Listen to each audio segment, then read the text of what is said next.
আল্লাহ ডাক দিয়ে বলেন, কুল ইন কুনতুম তুহিব্বুনাল্লাহ, হে নবী, হে আমার পয়গম্বর, হে আমার দোস্ত, হে আমার হাবিব, আপনি আপনার উম্মতদেরকে বলে দিন, আপনার উম্মতদেরকে জানায় দিন, কেউ যদি আমি আল্লাহকে ভালোবাসতে চাই, সে যেন ফাত্তাবিউনি, আপনার অনুসরণ করে, অনুকরণ করে, আপনার আদর্শ যেন সে মেনে নেয়, তাহলে আমি আল্লাহকে ভালোবাসা হয়ে যাবে।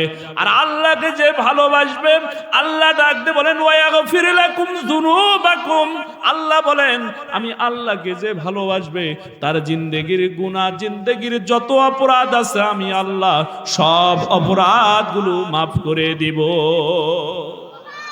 এজন্য ভাইয়েরা আমার, আল্লাহর নবীকে ভালোবাসতে চালে আল্লাহর নবী বলেন, মান আহাব্বা সুন্নতি ফাকাদ আহাব্বানি ওয়া মান আহাব্বানি কানা মাই ফিল জান্নাহ। আল্লাহর নবীকে যদি কেউ ভালোবাসতে চায়, সে যেন আল্লাহর রাসূলের সুন্নতের ইত্তেবা করে। এখন মুসলমান ভাইয়েরা আমার, বাপজিরা আমার, আমরা শুধু মুখ দিয়ে বলি আমরা নবীকে ভালোবাসি, ভালোবাসি, ভালোবাসি, শুধু স্লোগান যদি দেই সারাদিন, এই স্লোগানের 4 পয়সাও দাম নাই। নবীকে যদি ভালোবাসতে চাই, নবীর ভালোবাসা যদি পাইতে চাই, তাহলে আল্লাহর রাসূলের সুন্নতের ইত্তেবা করার দরকার আছে না নাই? আখিরি জামানার পয়গম্বর মুহাম্মদুর রাসূলুল্লাহ সাল্লাল্লাহু আলাইহি ওয়াসাল্লাম মা আমিনার গর্ভে যখন তিনি এসেছিলেন, এরপরে পৃথিবীর বুকে যখন চলে আসলেন, তার দাদা আব্দুল মুত্তালিব দরজার সামনে গিয়ে হাত দুটো বাড়ায় দিয়েছেন, ডাক দিয়ে বললেন, আমার নাতিকে আমার কোলে এই মুহূর্তে উঠায় দাও, আমার নাতিকে আমি কোলের মধ্যে নিতে চাই। আখিরি জামানার পয়গম্বরের দাদা হাত দুটো দরজার সামনে যখন বাড়ায় দিলেন, শিশু মুহাম্মদ সাল্লাল্লাহু আলাইহি ওয়াসাল্লাম সবেমাত্র ভূমিষ্ঠ হয়েছেন। এবারে দাদা আব্দুল মুত্তালিব ছোট্ট শিশু পয়গম্বরকে কোলের মধ্যে নিয়ে এত খুশি হয়েছেন, এত খুশি হয়েছেন, খুশির কারণে শিশু পয়গম্বরের দাদা ওই ছোট্ট সন্তানকে নিয়ে এক দৌড়ে কাবার চত্বরে চলে গেছেন। জোরে কোন সুবহানাল্লাহ। কাবার চত্বরে গিয়া এবার শিশু মুহাম্মদ, শিশু পয়গম্বরের দাদা কাবার মালিককে ডাক দিয়ে বলতেছে, ও কাবার মালিক, আমার সন্তান আব্দুল্লাহ জমিন থেকে আগেই বিদায় হয়ে চলে গেছে, তাতে কোনো আর আফসোস নাই। আজকে যেই নাতিকে আমি কোলে পেয়েছি, এতে আনন্দে আত্মহারা আমি হয়ে গেছি। এত সুন্দর আমার নাতি, ও কাবার মালিক, আমি অত্যন্ত খুশি হয়েছি। কিতাবের মধ্যে লেখা আছে, কাবার চতুর্পার্শ্বে যত মানুষ ছিল সবাই আখিরি জামানার পয়গম্বরের দাদার কোলের মধ্যে যেই শিশু পয়গম্বর মুহাম্মদুর রাসূলুল্লাহ, তার দিকে তাকাই, সবকিছু বাদ দিয়ে তার দিকে শুধু তাকাই আর তাকাই। আর একবার ওই কাবার মালিকের যেই সূর্য আছে সেই সূর্যের দিকে তাকাই, ওই আসমানের দিকে তাকাই, তাকায় দেখতেছে ওই সূর্যের যেই কিরণ তার চাইতে 100 গুণ বেশি কিরণ, 100 গুণ বেশি ঝলকাইতেছে আখিরি জামানার পয়গম্বরের চেহারা। আমার ভাইরা, শুধু কি নবীর দাদা একাই খুশি হয়েছিল? না না না, কিতাবের মধ্যে লেখা আছে আখিরি জামানার পয়গম্বর মুহাম্মদুর রাসূলুল্লাহ সাল্লাল্লাহু আলাইহি ওয়াসাল্লাম যখন মক্কায় যখন আগমন করেন, মক্কার সব মানুষেরা খুশি হয়েছিল। এমনকি আবু জেহেলও খুশি ছিল, আবু লাহাবও খুশি ছিল, আবু তালেবও খুশি ছিল। এরপরে আমির হামজা নবীর চাচা, সেও খুশি ছিল। আমার মুসলমান ভাইয়েরা, নবীর আগমনে, নবীর জন্মতে আমরাও খুশি। আমরা খুশি না? নবীজি পৃথিবীতে এসেছে, আমরাও খুশি। আবু জেহেলও খুশি ছিল, আবু লাহাবও খুশি ছিল, আবু তালেবও খুশি ছিল, আমির হামজা নবীর চাচা, সেও খুশি ছিল। ও বন্ধু, নবীর জন্মে শুধু আমরা খুশি হলেও হবে না। আল্লাহর নবী আখিরি জামানার পয়গম্বরকে আল্লাহ শুধু পাঠাইছেন, তার জন্মে আমরা যদি খুশি হই তাতে চলবে না। বলে কি করতে হবে? আল্লাহ রাব্বুল আলামিন বলেন, আমার নবীকে পাঠাইলাম, আমার নবীর আদর্শ অনুযায়ী যদি জীবন যাপন করতে পারো তাহলে আমি আল্লাহ তোমাদের প্রতি খুশি হয়ে যাব। وما آتاكم الرسول فخذوه وما نهاكم عنه فانتهوا। আল্লাহ ডাকতে বলতেছেন, ও দুনিয়ার মানুষ রে, আমার বন্ধু আমার হাবিব যা এনেছেন সেটা তোমরা গ্রহণ করো, আর যেটা নিষেধ করেছেন সেটা তোমরা বর্জন করো। ও মুসলমান, আখিরি জামানার পয়গম্বরের আগমনে মক্কার সব মানুষেরা খুশি, আমরাও খুশি। এবার কথাগুলো খুব মনোযোগ দিয়ে শুনবেন মুসলমান ভাইরা আমার, অল্প সময় আমি কথা বলবো। আল্লাহর নবীর চাচা, আপন চাচার নাম হলো আবু লাহাব। এই আবু লাহাব নবীজির আপন চাচা। নবীজি যখন জমিনে চলে এসেছেন, আবু লাহাবের একটা দাসী ছিল, নাম তার সোয়াইবা। এই আবু লাহাবের দাসী দৌড় দিয়ে আজ নবীজি পৃথিবীতে চলে এসেছেন।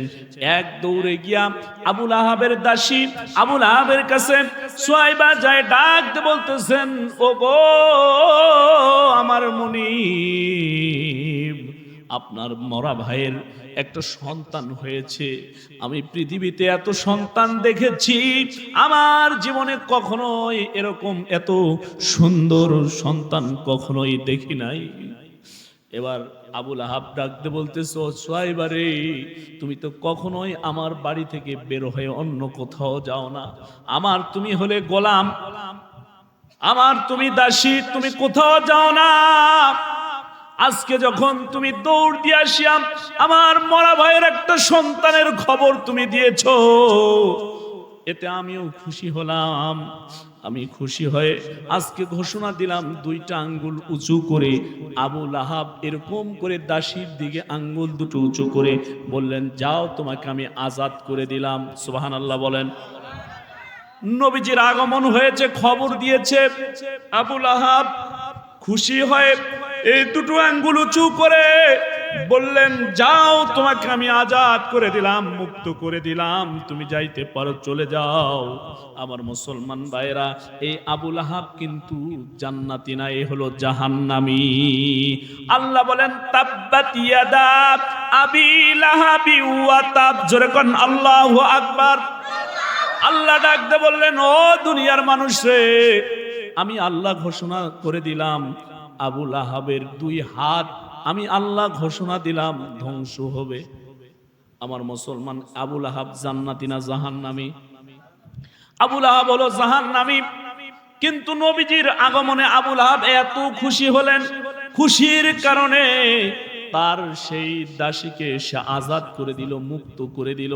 আমার মুসলমান ভাইরা আমার, কিতাবের মধ্যে লেখা আছে, এই আবু লাহাব আল্লাহ রাব্বুল আলামিনের পয়গম্বরের আগমনে খুশি হয়ে ওই বান্দিকে, ওই দাসীকে দুটা আঙ্গুল উঁচু করে বলেছিলেন, যাও, তোমাকে আমি আজাদ করে দিলাম, মুক্ত করে দিলাম, স্বাধীন করে দিলাম। প্রত্যেক সোমবার যখন দিন চলে আসে, নবীজির আগমনের দিনটা সোমবার যখন চলে আসে, সে তো জাহান্নামী, সে জাহান্নামের কীট। কিন্তু সোমবার দিন আসলে তাফসীরের মধ্যে লেখা আছে, এই দুইটা আঙ্গুল থেকে পানির মতো একটা নির্যাস চলে আসে। ওই দিন তার আযাবটা কবরের মধ্যে আল্লাহ রাব্বুল আলামিন একটু হালকা করে দেয়। নবীজির আগমনে খুশি হয়েছেন নবীর চাচা এই আবু লাহাব। খুশি হওয়ার কারণে দুটো আঙ্গুল উঁচু করে দাসীকে মুক্ত করে দেওয়ার কারণে আল্লাহ রাব্বুল আলামিন প্রত্যেক সোমবার দিন কবরে তার এমন ব্যবস্থা করে দিয়েছেন। ও মুসলমান বাবাজিরা আমার, ভাইয়েরা আমার, আল্লাহর নবীর আরো এক আপন চাচার কথা বলবো, তার নাম হলো আবু তালেব। এই আবু তালেব জান্নাতি না জাহান্নামী? এই আবু তালেব নবীজির সেও আপন চাচা ছিল, সে নবীর আপন চাচা।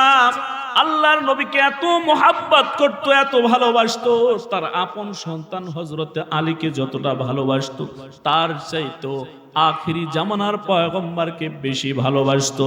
মুসলমান বাবাজিরা আমার, ভাইয়েরা আমার, আবু তালিব আল্লাহর নবীকে কোলে কাকে করে মানুষ মান করেছে, আল্লাহর নবীকে কখনো মাথায় নিয়েছে, কখনো বুকে নিয়েছে, কখনো কোলে নিয়েছে, কখনো কাঁধে নিয়েছে। আল্লাহর নবীকে সব সময় সে আগলে রেখেছে, কিন্তু আখিরি জামানার পয়গম্বরের আদর্শ সে গ্রহণ করে নাই। নবীজির আগমনে সে এত খুশি ছিল, এত খুশি ছিল, আখিরি জামানার পয়গম্বরের এই আপন চাচা আবু তালিবকে আল্লাহর নবী ডাকতে বলেন, চাচা, ও চাচা, এখন তো আপনি মৃত্যু সজ্জায় আছেন চাচা, আপনি আমাকে মোহাব্বত করতেন, আমিও আপনাকে মোহাব্বত করতাম গো চাচা। এই মুহূর্তে আস্তে করে শুধুমাত্র আপনার মুখখানি আমার কানের কাছে লাগায়া দিয়া একটা বার পড়েন, লা ইলাহা ইল্লাল্লাহ। একটা বারে কালেমাটুকু আমার কানের কাছে মুখটা লাগা দিয়া পড়েন চাচা, কিয়ামতের ময়দানে আমি আল্লাহর কাছে সুপারিশ করিয়া আপনাকে আমার সঙ্গে জান্নাতে নিয়ে যাব। কিন্তু এবার আবু তালেব ডাকতে বলল, ভাতিজারে, এতদিন পর্যন্ত আমি লাত আর মানত আর উজ্জার গোলামি করেছি, তার আমি দাসত্ব, তাকে আমি প্রভু মেনেছি। আজকে হঠাৎ করে যদি আমি আমার বাপ দাদার ওই ধর্ম বাদ দিয়া তোমার ওই মালিকের ধর্ম যদি আমি কবুল করে নেই, কালিমা যদি পড়ে নেই, তাহলে মহল্লার ওই এলাকার সকলেই আমার নামে বদনাম করবে। এমন বদনাম নিয়ে আমি মরতে চাই না, আমি মরতে চাই না এমন বদনাম নিয়ে। আমার মুসলমান বাপজিরা, আমার ভাইয়েরা, আমার আল্লাহর নবীর আপন চাচা কালিমা পড়ল না, নবীর আদর্শ মানল না, কিন্তু নবীর আগমনে এত খুশি ছিল। নবীর আগমনে খুশি থাকার কারণে আল্লাহর নবী আখিরি জামানার পয়গম্বর মুহাম্মদুর রাসূলুল্লাহ সাল্লাল্লাহু আলাইহি ওয়াসাল্লামের চাচা জমিন থেকে বিদায় হয়ে চলে গেল। কিতাবের মধ্যে লেখা আছে, ওই জাহান্নামের মধ্যে আল্লাহ যাদেরকে দিবে তাদের মধ্যে যেই শাস্তির ব্যবস্থা করে রাখবেন, ওই শাস্তি সবচাইতে নিম্ন শাস্তি হলো পায়ের মধ্যে একটা স্যান্ডেল দেওয়া থাকবে, আর ওই স্যান্ডেলের দুইটা মাত্র ফিতা থাকবে, ওই দুইটা ফিতা হলো আগুনের ফিতা থাকবে। আর এই সেই শাস্তিটাই দিবেন আল্লাহর নবীর এই চাচা আবু তালেবকে। কিতাবের মধ্যে লেখা আছে, আবু তালেবকে এই শাস্তি আল্লাহ রাব্বুল আলামিন দিবেন। মাত্র দুইটা স্যান্ডেলের ফিতা আগুনের থাকবে। ওই দুইটা ফিতা কেন থাকবে, আমি তাফসীরের মধ্যে এই ঘটনাটা পড়তে পড়তে পেয়ে গেলাম বাজানগো আমার। কিতাবের মধ্যে লেখা আছে, আবু তালেব আল্লাহর নবীকে মাথায় কখনো রেখেছে, কাঁধে কখনো রেখেছে, কখনো বুকের সঙ্গে লাগাইছে, কখনো কোলের মধ্যে নিয়ে রেখেছে। কিন্তু আল্লাহর নবীকে এত ভালোবাসতেন, এত ভালোবাসতেন, ওই আবু তালেব একটা বারের জন্য তার পায়ের সঙ্গে আল্লাহর নবীকে লাগান নাই। পায়ের সঙ্গে কখনো না লাগার কারণে আল্লাহ রাব্বুল আলামিন তার পায়ের মধ্যে আগুনের দুইটা ফিতার ব্যবস্থা করে দিবেন। কিন্তু এই আগুনের দুইটা ফিতা পায়ের মধ্যে থাকার কারণে ও মুসলমান, কিয়ামতের ময়দানে ওই জাহান্নামে দুইটা আগুনের ফিতা থাকার কারণে তার মাথার মগজগুলো টকবক টকবক টকবক করতে থাকবে। তাহলে আল্লাহর নবীর আপন এই দুই চাচা আবু লাহাব আর আবু তালেব, এরা নবীর আদর্শ মানে নাই, কিন্তু নবীর জন্মে খুশি ছিল, নবীকে মোহাব্বত করত, নবীকে ভালোবাসতো। এরা জান্নাতি না জাহান্নামী? এরা হলো জাহান্নামী। সিস্টেম অপর পৃষ্ঠায় আসুন। আল্লাহর নবীর আরেক চাচা নাম হলো আমির হামজা রাদিয়াল্লাহু তাআলা আনহু। আল্লাহর নবীর আপন চাচাই আমির হামজা রাদিয়াল্লাহু তাআলা আনহু একদিন হরিণ শিকার করার জন্য গেছেন। হরিণ শিকার হচ্ছে না, হরিণ পাইতেছে না, এমন অবস্থায় মুসলমান বাবাজিরা আমার ফিরে আসতেছে, কিন্তু সামনের দিকে হরিণ দাঁড়ায় গেছে। হরিণ আল্লাহকে ডাকতে বলতেছে, আল্লাহ আমার জবানটা খুলে দাও, আমি নবীর চাচা আমির হামজার সঙ্গে একটু কথা বলতে চাই গো মাওলা। এবার আল্লাহ রাব্বুল আলামিন তার জবানখানি খুলে দিয়েছেন। হরিণ ডাক দিয়ে বলতেছে, ও আখরি জামানার পয়গম্বরের চাচা আমির হামজা, আপনি হরিণ তালাশ করতেছেন, হরিণ শিকার করবেন। আমি হরিণ কথা দিলাম, আমাকে তালাশ করতে হবে না, আমাকে শিকার করতে হবে না, আমাকে তীর নিক্ষেপ করতে হবে না, আমি আপনার সামনে হাজিরা দিব, আমার গর্দানটা আপনার সামনে আমি দিয়ে দিব। কিন্তু আপনার আপন ভাতিজা মুহাম্মদকে আবু জেহেল আঘাত করেছে, মুহাম্মদকে আঘাত করে রক্ত ঝরাইছে, আপনি যান আবু জেহেলের কাছে। ওই আবু জেহেল কেন আপনার ওই ভাতিজাকে, ইতিম ভাতিজাকে মেরেছে, এর কৈফিয়তটা আপনি নিয়ে আসেন। আমি হরিণ কথা দিলাম, আপনার সামনে আমি একাকী হাজির হব। জোরে কন্না আল্লাহু আকবার। আমার মুসলমান ভাইয়েরা, আমার আমির হামজা অবাক হয়ে গেল। হরিণ কথা বলতেছে, হরিণের এমন কথা শুনে সে বাড়িতে ফিরে চলে আসলো। স্ত্রীকে ডাক দিয়ে বলতেছে, আমার ভাতিজা মুহাম্মদ সাল্লাল্লাহু আলাইহি ওয়াসাল্লাম কোথায়? এবার আমির হামজার স্ত্রী ডাক দিয়ে বলতেছে, ও প্রাণের স্বামী, ইতিম ভাতিজাকে আবু জেহেল আঘাত করেছে, সে এই দিকে বের হয়ে চলে গেছে। আমি আপনার স্ত্রী, আমি আপনাকে বলতেছি, আপনি যদি প্রতিশোধ না নেন তাহলে আমি আপনার ঘর করব না, আপনার সংসার করব না। জোরে কোন আল্লাহু আকবার। নবীর মোহাব্বতে, নবীর ভালোবাসায় এবার স্ত্রী আমির হামজা তার স্ত্রী যখন ডাক দিয়ে বলেছে, এবার নবীর আপন চাচা হযরতে আমির হামজা রাদিয়াল্লাহু তাআলা আনহু তরবারিটা নিয়ে এবার আবু জেহেলকে খুঁজতেছে। আবু জেহেল হলো মক্কার লিডার। এই লিডারকে খুঁজতে খুঁজতে এবার যাকে কাবার চত্বরে সে কয়েকজনকে নিয়ে মস্তি করতেছে, কয়েকজনকে নিয়ে আনন্দ করতেছে। মুহাম্মদকে সে মারছে, মাথায় রক্ত ছড়াইছে, এই কারণে আবু জেহেল আনন্দ করতেছে। এমন তো অবস্থায় আমার মুসলমান ভাইরা আমার এবার যায় ডাক দিয়ে আবু জেহেলকে বলছে, আবু জেহেল, আমি মুহাম্মাদের চাচা বেঁচে থাকা অবস্থায় মুহাম্মদকে তুমি মারছো কেন?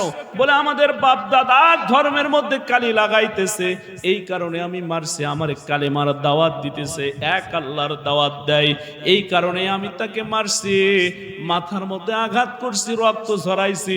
সঙ্গে সঙ্গে আমির হামজা তরবারি দিয়া, তরবারির উল্টা পিঠ দিয়া এবার আমির হামজা রাদিয়াল্লাহু তাআলা আনহু নবীজির আপন চাচা আবু জেহেলের মাথার উপরে আঘাত করছেন, রক্ত ঝরাইছেন। আবু জেহেল চিন্তা করলো, এবার আমির হামজার মেজাজটা ভালো না, এখন কথা বলা যাবে না। সঙ্গপঙ্গ যারা ছিল তারা চুপ হয়ে গেল। লিডার, আপনি কোনো কথা বলতেছেন না, কারণটা কি? আবু জেহেল ডাক দিয়ে বলতেছে, এই মুহূর্তে যদি আমি কথা বলি আমির হামজার মেজাজটা ভালো না, হয়তো আরো অঘটন ঘটাইতে পারে। হযরতে আমির হামজা তাকে আঘাত করিয়া এবার আল্লাহর নবীকে খোঁজার জন্য বের হলেন। এবার খুঁজতে খুঁজতে যায়, দেখেন পাহাড়ের একটা কিনারায় আল্লাহর নবী আছেন, সেখানে কান্না করতেছেন। হযরতে আমির হামজা ডাক দিয়ে বলতেছেন, রে আমার ভাতিজা, রে আবু জেহেল তোমারে মারছে, আঘাত করছে। যে আবু জেহেল তোমাকে মারিয়া রক্ত ঝরাইছে, সেই আবু জেহেলের মাথার মধ্যে আমি আঘাত করেছি, তার মাথা থেকেও আমি রক্ত ঝরাইছি। আসো, তুমি এখন খুশি হও, তুমি আমার কাছে চলে আসো, তুমি আর কান্না করিও না। আল্লাহর নবী এবার ডাকতে বলতেছেন, চাচা, জমিনে রক্ত ঝরার জন্য আমি আসি নাই, রক্ত ঝরার জন্য আসি নাই, রক্ত বন্ধ করার জন্য এসেছি। ও চাচা, আপনি ওই আবু জেহেলকে মারিয়া যেই প্রতিশোধ নিয়েছেন চাচা, ওই প্রতিশোধ আমি চাই না। আমির হামজা ডাক দে বলো, ভাতিজা, তাহলে তুমি কি চাও? বলো, বলো কি চাও? আল্লাহর নবী আখরি জামানার পয়গম্বর বললেন, চাচা, এই মুহূর্তে আমি চাই আপনি যদি কালিমা পড়ে মুসলমান হন, আমার দলে যদি চলে আসেন, আমার আদর্শ যদি মেনে নেন, তাহলে আমি খুশি হব। ওই রক্ত ঝরার কারণে আবু জেহেলকে আঘাত করেছেন, এই কারণে আমি খুশি হব না। হযরত আমির হামজা ডাকতে বলো, ভাতিজা রে, এক মুহূর্ত দেরি করব না, তোমার কালিমা আমি পড়ে নিয়ে মুসলমান হয়ে যাব, তোমার দলে যুক্ত হয়ে যাব, আমাকে কালিমা পড়া দাও। আল্লাহর নবী দৌড় দিয়ে আসিয়া আপন চাচা হযরতে আমির হামজাকে কালিমা পড়ায় মুসলমান বানায়া দিলেন। লা ইলাহা ইল্লাল্লাহু মুহাম্মাদুর রাসূলুল্লাহ। আমার মুসলমান ভাইরা আমার, তাহলে আবু লাহাব আর আবু তালেব তারা নবীর জন্মে শুধু খুশি ছিল, তারা নবীর আদর্শ মানে নাই, নবীর কালিমা পড়ে নাই, তারা এ কারণে আপন চাচারা হওয়ার পরও তারা জাহান্নামী। আর হযরতে আমির হামজা নবীজির আপন চাচা, নবীর জন্মেও খুশি ছিল, সে কালিমা পড়ে নবীর আদর্শ গ্রহণ করেছে, এই কারণে হযরতে আমির হামজা জান্নাতি। জোরে জোরে চিৎকার দিয়ে বলুন আল্লাহু আকবার। আমার মুসলমান বাপজিরা, আমার ভাইয়েরা, আমার বন্ধুগণ, এরপরে নবীর আরো একজন আপন চাচা ছিল, হযরতে আব্বাস রাদিয়াল্লাহু তাআলা আনহু। হযরতে আব্বাস রাদিয়াল্লাহু তাআলা আনহু নবীজির আপন চাচা। বদরের ময়দানে বন্দিশালায় হযরতে আব্বাস বন্দী হয়ে আছেন। আল্লাহর নবী দেখার জন্য গেছেন, বন্দীদেরকে দেখার জন্য গেছেন। আল্লাহর নবীর আপন চাচা হযরতে আব্বাসকে বন্দী করে খাজুরের পাতার রশি দিয়ে বেঁধে রাখা হয়েছে। ফর্সা মানুষ ছিলেন হযরতে আব্বাস, এবার হাতের মধ্যে খাজুরের পাতার রশি দিয়ে বাঁধাই করে রেখেছে, বেঁধে রেখেছে, রক্ত বের হওয়ার মতো হয়ে গেছে। ফর্সা মানুষ, দেখা যাচ্ছে রক্ত বের হবে ভাব, এত টাইট করে বেঁধে রেখেছে। নবীজি যখন গিয়েছেন, নবীর আপন চাচাই হযরতে আব্বাস রাদিয়াল্লাহু তাআলা আনহু ডাকতে বলেন, ভাতিজা, তুমি না আমার আপন ভাতিজা, তুমি অন্তত আমার বাঁধনটা একটু ঢিল করে দাও। আমার মুসলমান বাপজিরা, আমার ভাইয়েরা, আমার নবী ডাকতে বলেন, চাচা, আপনার বাঁধন যদি ঢিল করতে হয় তাহলে আরো 14 জন বাধা আছে এই বদরের ময়দানে, আরো 14 জন বন্দী আছে। চাচা, আপনার বাঁধন যদি 1 ইঞ্চি ঢিল করে দেই, ওই বাকি 14 জনের বাঁধনও আমাকে ঢিল করে দেওয়া লাগবে। আমাকে ইনসাফ প্রতিষ্ঠা করার জন্য আল্লাহ জমিনে পাঠাইছেন, আমাকে ন্যায় ইনসাফ প্রতিষ্ঠা করার জন্য জমিনে পাঠাইছেন। আমার আল্লাহ রব্বুল আলামিন স্বজন প্রীতি করার জন্য আমাকে পাঠান নাই। কিন্তু বর্তমান আমাদের সমাজে ভাই এটা আছে, নবীর এই আদর্শ আছে। যদি একটু মেম্বরের যদি খালাতো বোনের সোলের সোল হয়, চেয়ারম্যানের যদি ফুফাতো বোনের ভাইয়ের সোলের সোল হয়, অথবা এমপির যদি নানার সোল হয়, দেখবেন ও মুসলমান, স্বজন প্রীতি আছে না নাই? কিন্তু আল্লাহর নবী স্বজন প্রীতি করলেন না। হযরত আব্বাসকে ডাক দিয়ে বলেন, চাচা, এইটা আমার দ্বারাই হবে না। হ্যাঁ, আপনাকে ছেড়ে দিব, আপনাকে ছেড়ে দিতে পারি।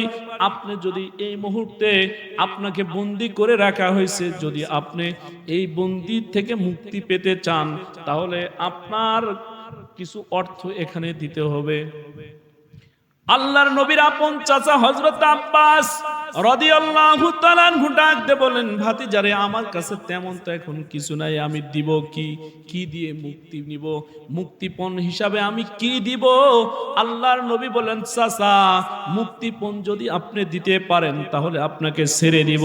বলে, ভাতিজারে, আমার কাছে তো কিছুই নাই। আল্লাহর নবী ডাক দিয়ে বলেন, ও আমার প্রাণের চাচা, প্রিয় চাচা, আপনি চাচি আম্মার কাছে যুদ্ধের ময়দানে, এই বদরের ময়দানে আসার সময় আমার চাচি আম্মার কাছে স্বর্ণের কয়েকটা বোদাম আপনি রেখে এসেছিলেন। সেই বোদামটা যদি আপনি দিয়ে দেন তাহলে আপনার বাঁধন খুলে দেওয়া হবে, আপনাকে ছেড়ে দেওয়া হবে। আল্লাহর নবীর আপন চাচা হযরত আব্বাস রাদিয়াল্লাহু তাআলা আনহু ডাক দিয়ে বলেন, ভাতিজারে, আমি তোমার চাচির কাছে যখন বোদামটা দিয়ে এসেছিলাম, তখন দুনিয়ার কেউ তো জানে না, তোমার চাচি আর আমি ছিলাম, আর কেউ ছিল না। এই খবরটা তুমি জানলে কেমনে? আল্লাহর নবী আখিরি জামানার পয়গম্বর মুহাম্মদুর রাসূলুল্লাহ সাল্লাল্লাহু আলাইহি ওয়াসাল্লাম ডাক দিয়ে বললেন, ওগো আমার প্রিয় চাচা, প্রাণের চাচা, আপনি যখন চাচির কাছে ওই স্বর্ণের বদাম রেখেছিলেন এবং চাচির সঙ্গে যা যা কথা বলেছিলেন, আমার আল্লাহ রব্বুল আলামিন জিবরাইল আমিনের মাধ্যমে আমাকে সকল খবর দিয়েছে। জোরে কোন সুবহানাল্লাহ। হযরত আব্বাস রাদিয়াল্লাহু তাআলা আনহু ডাক দিয়ে বললেন, রে ভাতিজা, এটাই যদি হয়, তোমার আল্লাহ যদি এমন গোপন খবরগুলো জিবরাইলের মাধ্যমে তোমার কাছে দিয়ে দেয়, তাহলে আমি আর এক মুহূর্ত দেরি করব না। এই মুহূর্তে তোমার আদর্শ আমি গ্রহণ করতে চাই, আমি কালিমা পড়ে মুসলমান হইতে চাই, আমার কালিমা পড়ায়া মুসলমান বানায়া দাও। লা ইলাহা ইল্লাল্লাহু মুহাম্মাদুর রাসূলুল্লাহ সাল্লাল্লাহু আলাইহি ওয়াসাল্লাম। প্রিয় ভাইরা আমার, আমি নবীজির চারজন চাচার কথা বললাম। একজন আবু লাহাব আর আবু তালেব, এই দুইজন নবীর জন্মে খুশি ছিল, নবীর আদর্শ গ্রহণ করে নাই, সেই কারণে তারা জান্নাতি না, তারা হলো জাহান্নামী। আর অপর দুইজন নবীর চাচার কথা বললাম, হযরতে আব্বাস আর হযরতে আমির হামজা রাদিয়াল্লাহু তাআলা আনহু। এই দুইজন নবীর জন্মেও খুশি ছিল, নবীর আদর্শ গ্রহণ করেছেন, এই জন্য এই দুইজন নবীর চাচা জান্নাতি। এজন্য ভাইয়েরা আমার, আসুন এখন আমার কথা হলো, আমরা নবীর জন্মের মাস এই রবিউল আউয়াল মাস, নবীর জন্মে শুধু খুশি থাকবো না, নবীর আদর্শ গ্রহণ করব। নবীর আদর্শ গ্রহণ করার দরকার আছে না নাই? আমার মুসলমান প্রিয় ভাইরা আমার, বাপজিরা আমার, বন্ধুরা আমার, আল্লাহ ডাক দিয়ে বলেন, কুল ইন কুনতুম তুহিব্বুনাল্লাহ, হে নবী, হে আমার পয়গম্বর, হে আমার দোস্ত, হে আমার হাবিব, আপনি আপনার উম্মতদেরকে বলে দিন, আপনার উম্মতদেরকে জানায় দিন, কেউ যদি আমি আল্লাহকে ভালোবাসতে চাই, সে যেন ফাত্তাবিউনি, আপনার অনুসরণ করে, অনুকরণ করে, আপনার আদর্শ যেন সে মেনে নেয়, তাহলে আমি আল্লাহকে ভালোবাসা হয়ে যাবে। আর আল্লাহকে যে ভালোবাসবে, আল্লাহ ডাকতে বলেন, ওয়াগফির লাকুম যুনুবাকুম, আল্লাহ বলেন, আমি আল্লাহকে যে ভালোবাসবে, তার জিন্দেগির গুনাহ, জিন্দেগির যত অপরাধ আছে, আমি আল্লাহ সব অপরাধগুলো মাফ করে দিব। এজন্য ভাইয়েরা আমার, আল্লাহর নবীকে ভালোবাসতে চলে। আল্লাহর নবী বলেন, মান আহাব্বাস সুন্নতি ফাকাদ আহাব্বানি ওয়া মান আহাব্বানি কানা মাই ফিল জান্নাহ। আল্লাহর নবীকে যদি কেউ ভালোবাসতে চায়, সে যেন আল্লাহর রাসূলের সুন্নতের ইত্তেবা করে। এখন মুসলমান ভাইয়েরা আমার, বাপজিরা আমার, আমরা শুধু মুখ দিয়ে বলি আমরা নবীকে ভালোবাসি, ভালোবাসি, ভালোবাসি, শুধু স্লোগান যদি দেই সারাদিন, এই স্লোগানের 4 পয়সাও দাম নাই। নবীকে যদি ভালোবাসতে চাই, নবীর ভালোবাসা যদি পাইতে চাই, তাহলে আল্লাহর রাসূলের সুন্নতের ইত্তেবা করার দরকার আছে না নাই?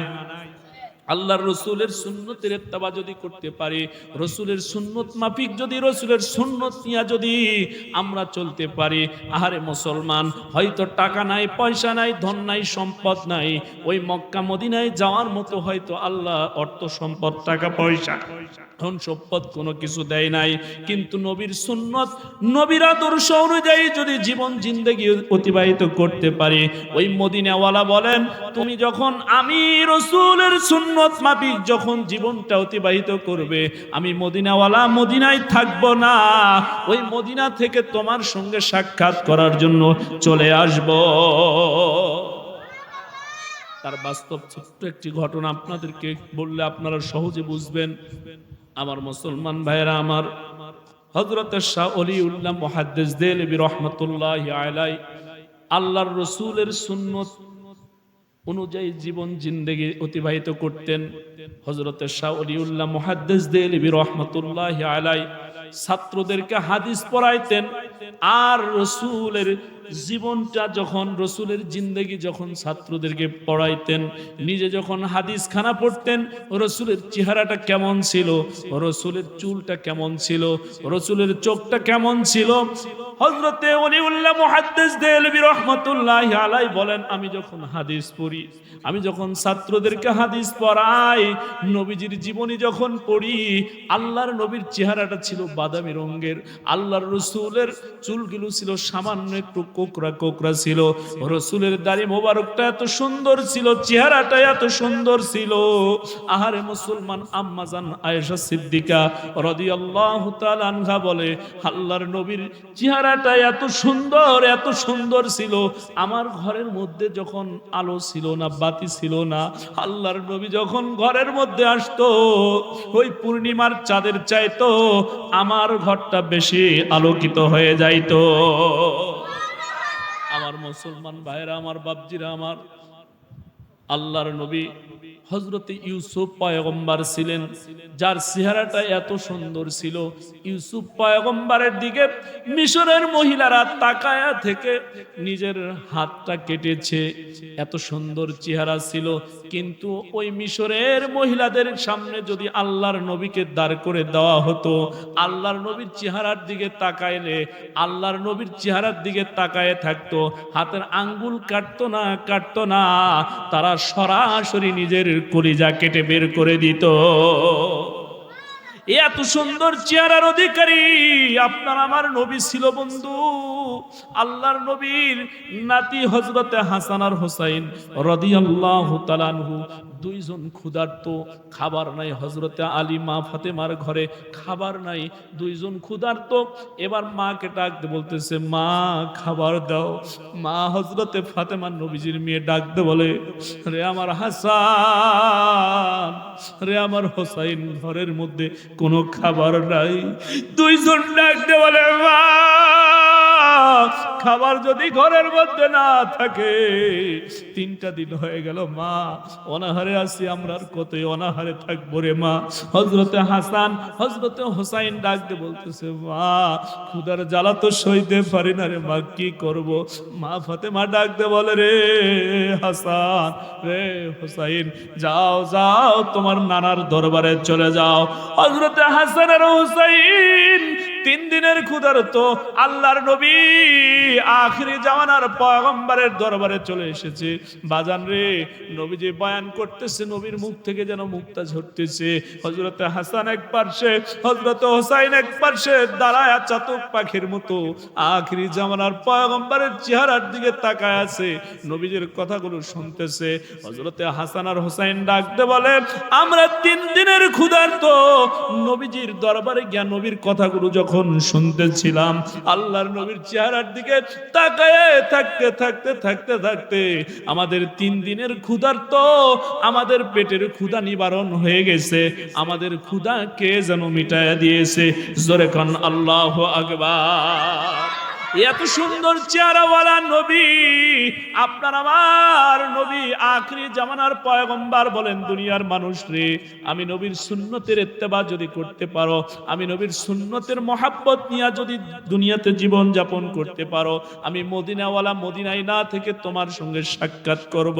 হযরতে ওলিউল্লাহ মুহাদ্দিস দেহলভী রাহমাতুল্লাহি আলাইহি আল্লাহর নবীকে নিয়ে শুধু চিন্তা করেন, আরে আমার নবী এত সুন্দর ছিল, আমার নবীর চুলগুলো এত সুন্দর ছিল, আমার নবীর চোখগুলো এত সুন্দর ছিল, আমার নবীর দাড়ি মোবারক এত সুন্দর ছিল, আমার নবীর বডিটা এত সুন্দর ছিল। আরে মুসলমান, হযরতে শাহ ওলিউল্লাহ মুহাদ্দিস দেহলভী রাহমাতুল্লাহি আলাইহি এই চিন্তা করে আর দুরূদ শরীফ পড়ে, এই চিন্তা করে আর দুরূদ শরীফ পড়ে, নবীর প্রেম, নবীর ভালোবাসা, নবীর সুন্নতের ইত্তেবা হযরতে ওলিউল্লাহ মুহাদ্দিস দেহলভী রাহমাতুল্লাহি আলাইহি করতেন। আরে মুসলমান, একদিন রাতের বেলা স্বপ্নে ঘুমের মধ্যে দেখতেছেন কে যেন তার দরজার সামনে আসিয়া করাঘাত করতেছে আর ডাক দিতেছে, ওলিউল্লাহ ওঠো, দরজা খোলো, ওলিউল্লাহ ওঠো, দরজা খোলো। হযরতে শাহ ওলিউল্লাহ মুহাদ্দিস দেহলভী রাহমাতুল্লাহি আলাইহি স্বপ্নে ঘুমের মধ্যে দরজাটা খুলে দিলেন। আরে মুসলমান, একটু দিলের কানটা দিয়ে শুনবেন, মনটা একটু নরম করবেন। হযরতে ওলিউল্লাহ মুহাদ্দিস দেহলভী রাহমাতুল্লাহি আলাইহি এবার দরজাখানি ঘুমের মধ্যে স্বপ্নে খুলে দিয়ে তাকায় দেখতেছেন, আরে হাদিস শরীফের মধ্যে যেমনে পড়েছি রাসূলের চেহারাটা কেমন ছিল, ঠিক হুবহু ওইরকম একজন ব্যক্তি আমার দরজার সামনে দাঁড়ায় আছে। হযরতে ওলিউল্লাহ অস্থির হয়ে গেলেন যে নিশ্চয় এটা আল্লাহর রাসূল হবেন। এবার হযরতে ওলিউল্লাহ ছুটাছুটি করতেছেন, আল্লাহর নবী ঘরের মধ্যে প্রবেশ করলেন। হযরতে ওলিউল্লাহ বলেন, আমি কোথায় বসতে দিব আমার পয়গম্বরকে? কোথায় বসতে দিলে সম্মান করা হয়, কোথায় বসতে দিলে ইজ্জত করা হয়, কি খাবার দিব, কি করব? হযরতে ওলিউল্লাহ ছুটাছুটি করতেছেন। আল্লাহর নবী ডাক দিয়ে বলেন, ওলিউল্লাহ তুমি দৌড়াও না, তুমি ছুটাছুটি করিও না। আল্লাহর নবী হযরতে ওলিউল্লাহ মুহাদ্দিস দেহলভী রাহমাতুল্লাহ আলাইহি যেই জায়গায় বসিয়া হাদিসের দর্স দিতেন, হাদিস পড়াইতেন ছাত্রদেরকে, আল্লাহর নবী ঠিক ওই জায়গায় বসলেন। আল্লাহর নবী ডাক দিয়ে বলেন, ওলিউল্লাহ রে, আমি আর দেরি করব না রে ওলিউল্লাহ, আমি চলে যাব মদিনায়। তবে তোর জন্য আমি কিছুই আনতে পারি নাই রে ওলিউল্লাহ। তুই আমাকে এত মহাব্বত করিস, এত ভালোবাসিস, আমার আদর্শ, আমার সুন্নতের ইত্তেবা এত পরিমাণ তুই করিস রে ওলিউল্লাহ, আমি মদিনার নবী মদিনায় থাকতে পারি নাই। ওলিউল্লাহ তোর সঙ্গে সাক্ষাৎ করার জন্য এসেছি। চিৎকার দিয়ে বলা যাবে কি আল্লাহু আকবার। হযরতে ওলিউল্লাহ মুহাদ্দিস দেহলভী রাহমাতুল্লাহি আলাইহি ডাক দিয়ে বললেন, ও আল্লাহর পয়গম্বর, আমি একটাবার আপনার নজরের দিকে তাকায়া, চেহারার দিকে তাকায়া কিছুক্ষণ থাকতে চাই। আল্লাহর নবী তখন হযরতে ওলিউল্লাহর দিকে তাকা আছে, হযরতে ওলিউল্লাহ নবীজির দিকে তাকা আছে, আর আল্লাহর পয়গম্বর এই দুটো হাত দিয়ে দাড়ি মোবারক খিলাল করতেছে। খিলাল করতে করতে আল্লাহর নবীর দাড়ি একটা নবীজির হাতের মধ্যে চলে এসেছে। আমার মুসলমান ভাইয়েরা, নবীজি ডাক দিয়ে বলেন, ওলিউল্লাহ তোর জন্য কোনো কিছু হাদিয়া আনতে পারি নাই, এ একটা দাড়ি বরকত স্বরূপ তোমারে দিয়ে দিলাম। হযরতে ওলিউল্লাহ হাতের মধ্যে নিয়েছেন, ঘুমের মধ্যে কিন্তু আছেন, স্বপ্নে দেখতেছেন। হঠাৎ করে হযরতে ওলিউল্লাহর ঘুমখানি ভেঙে গেছে, আল্লাহর নবী চলে গেছেন, হযরতে ওলিউল্লাহর ঘুম ভেঙে গেছে। হযরতে ওলিউল্লাহ মুহাদ্দিস দেহলভী রাহমাতুল্লাহি আলাইহি হাতখানি খুলিয়া দেখতেছেন, আরে ঘুমের মধ্যে স্বপ্নে দেখেছিলাম নবীজি দাড়ি দিয়েছেন, সেই দাড়িটা হাতের মধ্যে আছে, ঝকমক ঝকমক করতেছে। সুরকন সুবহানাল্লাহ।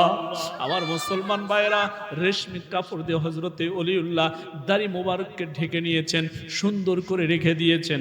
এবার ঘুমিয়ে গেছেন। ফজরের সময় ঘুম থেকে জাগ্রত হওয়ার পরে হযরতে ওলিউল্লাহ এবার ফজরের সময় জাগ্রত হয়ে ফজরের নামাজ আদায়ের পর হযরতে ওলিউল্লাহ ওই দাড়ি মোবারকখানি নিয়ে এবার রওনা দিয়েছেন। হযরতে ওলিউল্লাহ যায়, এবার হঠাৎ করে আসমানে এবার তাকায় দেখেন সূর্য আছে, তাপ নাই ওলিউল্লাহর মাথায়। সুবহানাল্লাহ। ওলিউল্লাহ ডাকতে বলে, কি ব্যাপার, আমার মাথার উপরে সূর্য, সব জায়গায় সূর্য তাপ দেয়, আমার মাথার উপরে মেঘের খণ্ড, কারণটা কি? এটা আমি ওলিউল্লাহর কেরামতি না আখরি জামানার নবীর দাড়ির রহমত আর বরকত? এইটা দেখার জন্য হযরতে ওলিউল্লাহ মুহাদ্দিস দেহলভী রাহমাতুল্লাহি আলাইহি একটা পাথরের উপরে নিয়ে যায়, আল্লাহর নবীর দাড়ি মোবারকটা রেখে দিয়েছেন। রেখে দিয়ে হযরতে ওলিউল্লাহ কিছু দূর চলে যায়, এবার তাকায় দেখে ওই দাড়ি যেই পাথরের উপরে রেখেছেন, সেই পাথরের উপরে মেঘের একটা খণ্ড পড়ে আছে। কিন্তু বাজান রে, ওলিউল্লাহর মাথার উপরে মেঘের খণ্ড নাই। এজন্য মুসলমান বাবাজিরা, আমার ভাইয়েরা আমার, আল্লাহর নবীর ইত্তেবা, আল্লাহর নবীর আদর্শ, আল্লাহর নবীর সুন্নত মানার দরকার আছে না নাই? আল্লাহর নবীর সুন্নত নিয়ে যদি কবরে যাইতে পারি, আহারে মুসলমান, আপনি যেদিন মারা যাবেন আপনার মাথার এই সুন্নত টুপিটা খুলে রাখা হবে, আপনার পরনের এই সুন্নত পোশাকটা খুলে রাখা হবে, সাদা মার্কিন কাপড় আপনারে আমারে পরায়া দিবে রে বন্ধু। আরে মুসলমান, ঠিক এরকম করে সাদা মার্কিন কাপড়টা আপনারে আমারে কিন্তু এরকম করে মোড়ায়া মোড়ায়া সাদা একটা মার্কিন কাপড় দিবে, সুন্নতি পোশাক আপনার পোশাকটাও খুলে রাখবে, মাথার টুপিটাও আপনার খুলে রাখবে, আপনার সঙ্গে কোনো সুন্নত যাবে না, কোনো সুন্নত যাবে না। আল্লাহর নবী আখিরি জামানার পয়গম্বরের সুন্নত, এই দাড়িটা কিন্তু কবরে যাবে। মুসলমান ভাইয়েরা আমার, এই দাড়িটা জান্নাত থেকে আল্লাহ রব্বুল আলামিন, হযরতে আদম আর হাওয়া ঘুমায়ে আছেন, আল্লাহ রব্বুল আলামিন জান্নাতের মধ্যে হযরতে আদমকে এই দাড়িটা দান করেছিলেন। সুবহানাল্লাহ বলেন। দুইজনের চেহারা এত সুন্দর ছিল, হযরতে আদম আর হাওয়ার চেহারাটা এত সুন্দর ছিল বাজান গো আমার, ও মুসলমান ভাইরা আমার, হযরতে আদম মনে মনে বলতেছিলেন, আল্লাহ, ঘুম থেকে যদি জাগ্রত হই, হাওয়ার চেহারাও যেরকম, আমার চেহারাও তো ফুটফুটা সেরকম, আল্লাহ গো তুমি আমার মুখের মধ্যে দাড়ির ব্যবস্থা করে দাও। ঘুম থেকে জাগ্রত হয়ে হযরত আদম তাকায় দেখতেছে মা হাওয়ার মুখের মধ্যে দাড়ি নাই, বাবা আদমের মুখের মধ্যে দাড়ি আছে। আল্লাহর নবী বলেন, কোন ব্যক্তি যদি কোন সুন্নত না নিয়ে আসতে পারে, আমি রাসূলের এই একটা সুন্নত দাড়ি মোবারক নিয়ে যদি কবরে আসে, এই এক সুন্নতের বদলায় আমি রাসূল সুপারিশ করে তাকে জান্নাত পর্যন্ত পৌঁছায়া দিব। এজন্য ভাইরা আমার, বন্ধুরা আমার, আল্লাহর নবীর সুন্নত নিয়ে আমরা যেন চলতে পারি। আর নবীর যত সুন্নত আছে, নবীর যত সুন্নত আছে, সব সুন্নতগুলো যেন পালন করতে পারি। আল্লাহ রাব্বুল আলামিন যেন তৌফিক দান করে। সবাই বলুন আমিন।